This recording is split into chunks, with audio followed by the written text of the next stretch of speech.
Ryan, before we talk about your outlook for 2023, what were some key portfolio trends you saw in both stocks and bonds in 2022?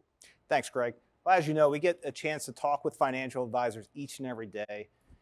And it's hard to ignore that inflation was top of mind for every single conversation we had last year.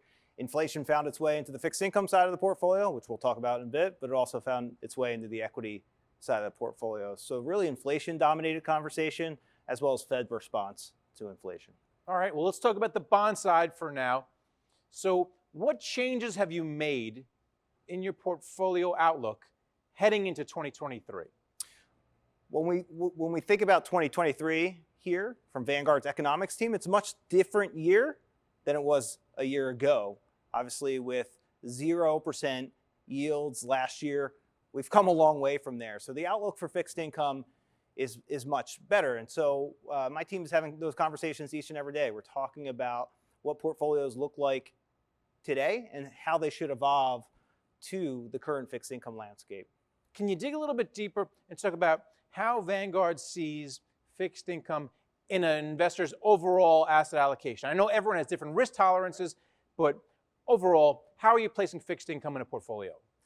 Vanguard has long believed that fixed income serves as a ballast to equity volatility in a balanced portfolio, and we continue to see that as we move forward. Last year was a bit of a historical year, not in a favorable way for investors. It was a tough year. Bonds were down, stocks were down. But like I said, from an outlook standpoint, we expect that to be a bit different going forward, given the current starting point. So we continue to believe in the power of diversification. We do anticipate that fixed income now has the income in it, so it should provide really strong diversification benefits for investors moving forward.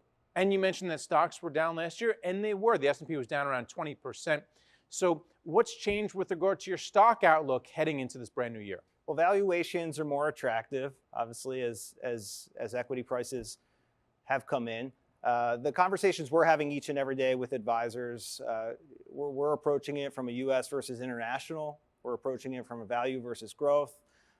International equity has been unfavored by many U.S. investors over the last few years, understandably so. Non-U.S. stocks have underperformed for a long time, but we've started to see some better performance as of late, and our expectations are over the next 5 to 10 years that there should be a premium to international equities given valuations, dividend yields, as well as a repricing from a currency standpoint. And then finally, you mentioned you've been speaking a lot with advisors. So what are they asking of you, and what are you telling them?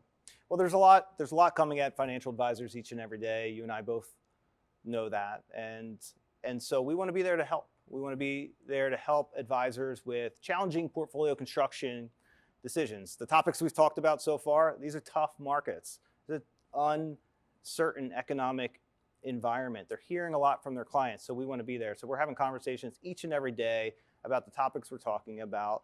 We're looking at portfolios from the equity side, from the fixed income side, how they marry together. And we're trying to help them build better portfolios for their end clients and to do so with confidence. All right, well, thanks a lot for coming on and talking about it. Great. Thanks, Greg. It's a pleasure.